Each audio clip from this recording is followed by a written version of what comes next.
Price the Lord, ஹல்லேலூயா. கிறிஸ்துவுக்குள் பிரியமானவர்களே, இந்த அருமையான காலை வேளையிலும் தேவ சமூகத்துக்கு வந்தவங்கள் ஒவ்வொருவரையும் இயேசுவின் நேற்ற நாமத்தினாலே அன்பின் வாழ்த்துக்கள்.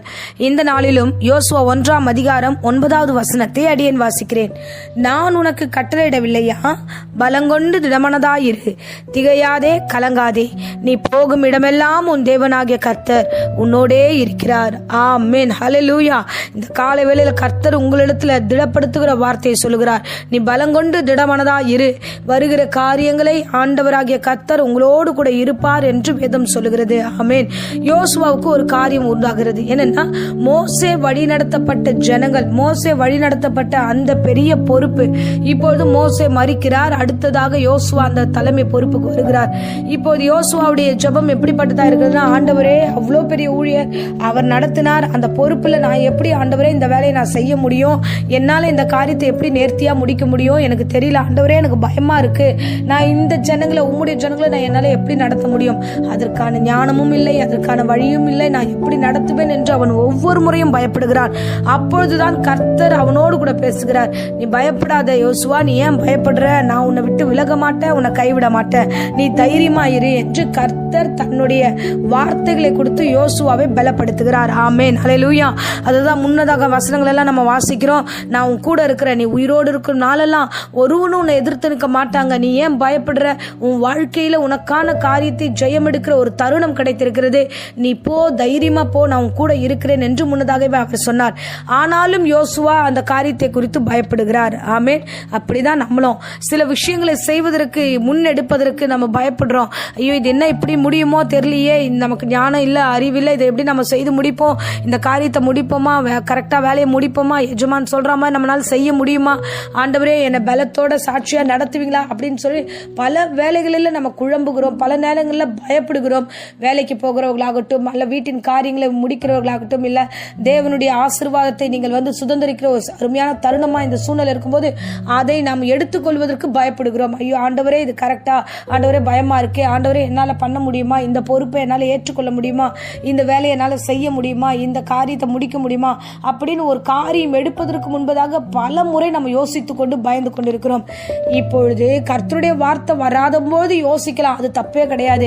ஏன்னா அது மாம்சமான ஒரு பயம் வருவது உண்டு. நம்மளை நம்பி ஒரு பொறுப்பு கொடுக்க போறாங்களே, நம்மளை நம்பி ஒரு வேலை கொடுக்க போறாங்களே, நம்ம போய் ஒரு வேலையை செய்ய போறோமே, இன்னைக்கு வேலைக்கு போக போறோம், என்ன நடக்க போதோ, பயமா இருக்குது அப்படின்றதெல்லாம் ஒரு இயற்கையான ஒரு பயம்தான். ஆனா இங்க கர்த்தருடைய வார்த்தை வந்ததுக்கு அப்புறமும் யோசுவா சில காரியங்களை குறித்து பயப்படுகிறார். எப்படி ஆண்டவரே, நான் இந்த காரியத்தை செய்வேன் என்று. அந்த மாதிரி கர்த்தருடைய வாக்குத்தத்தம் நம்ம கையில இருக்கும்போதே சில நேரங்களில் நம்ம பயந்து போகிறோம். இந்த பயத்தின் ஆவியில இருக்கிறவர்களுக்கு தான் கர்த்தர் சொல்லுகிறார், அப்பா, நான் ஆல்ரெடி உங்ககிட்ட சொல்லியிருக்கேன், உனக்கு நான் கட்டளை கொடுத்திருக்கிறேன், நீ எதை குறிச்சும் கவலைப்படாத, நீ கவனமா இரு, என்னுடைய வார்த்தை உன் வாயிலிருந்து பிரியாமல் இருக்கட்டும், நான் சொல்வதெல்லாம் நீ சரியாய் கேட்டு அதன்படி செய்தால் மாத்திரம் போதும். காலையில தேவனுடைய வார்த்தை உங்கள் வாயில இருந்தால் போதும். நீ போகும் இடமெல்லாம் நான் உன்னை புத்திமானாய் நடந்து கொள்ளும்படி நான் உன்னை நடத்துவேன் அப்படின்னு யோசுவா கிட்ட சொல்லி இருக்கிறார் ஆண்டவர். அந்த வார்த்தை இந்த காலை வேளையில உங்களிடத்திலும் சொல்லுகிறார். நீ போற இடங்களில், வேலை ஸ்தலம், படிக்கிற இடம், இல்ல மற்ற காரியம், உறவு மத்தியில எங்கே போனாலும் சரி, இல்ல ஒரு ஃபங்க்ஷனு போனாலும் சரி, எங்கே போனாலும், யாரை பார்க்க வேண்டும் என்று வந்தாலும் உங்களுக்கு வருகிற அந்த பயத்தை கர்த்தர் இப்போதே வெளியேற்றுவாராக. பாருங்க, கர்த்தர் சொல்லுகிறார், நான் உனக்கு கட்டளையிடவில்லையா? நீ பயப்படாத, நீ பலங்கொண்டு திடமனதா இரு, திகையாதே, கலங்காதே. ஒவ்வொரு சின்ன சின்ன மனுஷர்களை பார்த்து தியங்கி ஐயோ இது என்னடா அப்படின்னு நினைக்கிற, கலங்கி நிக்கிற, சோ கர்த்தர் உங்களோடு கூட இருக்கிறார். ஆமென். நீ போகும் இடமெல்லாம், நீ எங்க போறியோ, எந்தெந்த காரியம் செய்ய வேண்டும் என்று கடந்து போகிறியோ அந்த இடத்தை குறித்து பாயிண்ட் அவுட் பண்ணி கர்த்தர் சொல்லுகிறார். இந்த நாள் தேவ சமூகத்துல ஒப்பு கொடுத்துட்டு நீங்க கடந்து தைரியமா போங்க. எங்கெல்லாம் போகிறீர்களோ அங்கெல்லாம் கர்த்தர் உங்களை நடத்துவார்.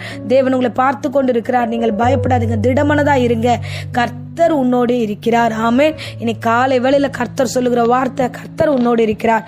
சமாதானத்துக்கு ஏதுவான இந்த நாளை நீங்கள் ஆசீர்வாதமாய் சுதந்திரித்துக் கொண்டு காரியங்களை உற்சாகமாய் செய்யுங்க. வேலைக்கு போகிற உற்சாகமா போங்க. சோ மற்ற காரியங்களை இந்த வேளையில எடுத்து செய்யுங்க.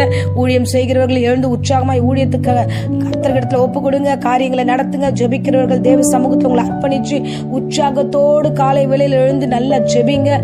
கர்த்தரிடத்துல அர்ப்பணிங்க. எல்லாவற்றிலும் கர்த்தர் உங்க உங்க கூட இருப்பார், உங்களை ஆசீர்வதிப்பார். மோசேவை வழி நடத்தின தகப்பன், அடியனை வழி நடத்தின தகப்பன் உங்களையும் வழி நடத்துவார். ஆமென். இப்பொழுதும் அடியேன் உங்களுக்காக ஜெபிக்கிறேன். அன்பு தெய்வமே, இந்த அருமையான தருணத்தில் என் பிள்ளைகளுக்காக ஜெபிக்கிறேன். உம்மை நோக்கி பார்க்கிற இந்த முகங்கள் வெக்கப்பட்டு போகாதபடிக்கு கர்த்தர் கிருபையாய் நடத்துவீராக. அப்பா, என் பிள்ளைகள் ஒவ்வொரு காரியத்துக்கும் ஒரு சின்ன அச்சத்தோடு பயத்தோடு ஆண்டவரை எதிர்நோக்குகிறது நீர் அறிகிறீர். எல்லா பயத்தின் காரியங்களை இயேசுவின் நாமத்தில் சபித்து கட்டுகிறேன். நீர் கூடவே இருப்பேன் என்று வாக்கு கொடுத்தீர். அதன்படியே ஆண்டவரே, எங்கே போனாலும் அங்கே நீர் இருக்கிறீர். போக்கும் வரத்தும் இந்த பிள்ளைகளை பாதுகாத்துக்கொள்ளும். டிராவல் பண்ணும்போதோ ஆண்டவரே, பைக் எடுத்துட்டு போகும்போதோ இல்ல மற்ற காரியங்கள் டிராவல் பண்ணும்போதோ, பஸ் ஆகட்டும் ட்ரெயின் ஆகட்டும், எல்லா இடங்களிலும் என் பிள்ளைகளை பத்திரமாய் அந்த போக்குவரத்தை ஆசீர்வதித்து வழியெல்லாம் காத்துக்கொள்ளும், வழிநடத்தும், ஆசீர்வதியும். இயேசுவின் நேற்று நாமத்திலே ஆசீர்வதித்து இந்த வேளையில் ஒப்பு கொடுக்கிறேன். யாராகிலும் வியாதியோடு பலவீனத்தோடு போராடி கொண்டிருந்தா எல்லா வியாதிகளையும் பலவீனத்தையும் உண்டு பண்ணுகிற சாத்தானை ஆண்டவரே இயேசுவின் நாமத்தினால் இந்த காலை வேளையில சபித்து கட்டுகிறேன். என் கர்த்தருடைய கரம் ஒவ்வொரு வீடுகளிலே ஆண்டவரே இந்த வேளையில் அமரட்டும். ஒவ்வொரு சரீரத்திலே இந்த வேளையில் ஆண்டவர் தம்மை தொடுவாராக. தொடர்ந்து ஆசீர்வதியும். இயேசுவின் நாமத்திலே ஜெபிக்கிறோம் ஜீவனுள்ள நல்ல பிதாவே. ஆமென், ஆமென். Praise the lord. God bless you.